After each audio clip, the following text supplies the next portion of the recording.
శ్రీ లక్ష్మీనరసింహ పరబ్రహ్మణే నమః. దసరా శరన్నవరాత్రి మహోత్సవాలు గ్రామాన చాలా అత్యద్భుతంగా జరుగుతున్నాయి. సనాతన సాంప్రదాయాన్ని పాటిస్తూ ఎందరో యువకులు చాలా ఉత్సాహంగా అత్యద్భుతంగా నిర్వహిస్తున్నారు.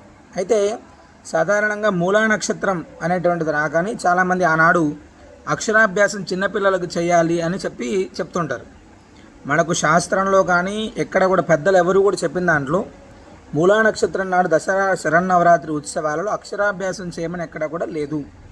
విద్యార్థులు ఆనాడు పుస్తకాలను పూజించమని మాత్రమే, అంటే చదువుకునేటువంటి విద్యార్థులు ఎవరైతే ఉన్నారో వాళ్ళు పుస్తకాలను పూజించమని మాత్రమే మనకు శాస్త్రంలో ఉంది.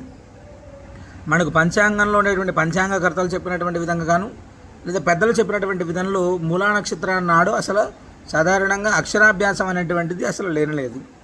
రెండవది ఆ ఉత్తరాయణ పుణ్యకాలంలో అనేటువంటిది ఈ చాలా విశేషమైనటువంటిది అక్షరాభ్యాసానికి.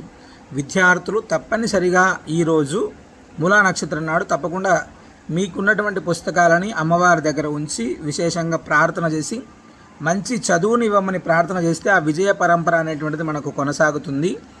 ఖచ్చితంగా మీ విద్యార్థులు, అంటే చదువుకునేటువంటి మీ పిల్లలను తీసుకెళ్ళి అమ్మవారి దగ్గర సరస్వతి పూజ జరిగేటువంటి ప్రాంతంలో పూజ చేయించుకోవడం అనేటువంటిది మంచిది. సర్వే జనా సుఖినో భవంతు.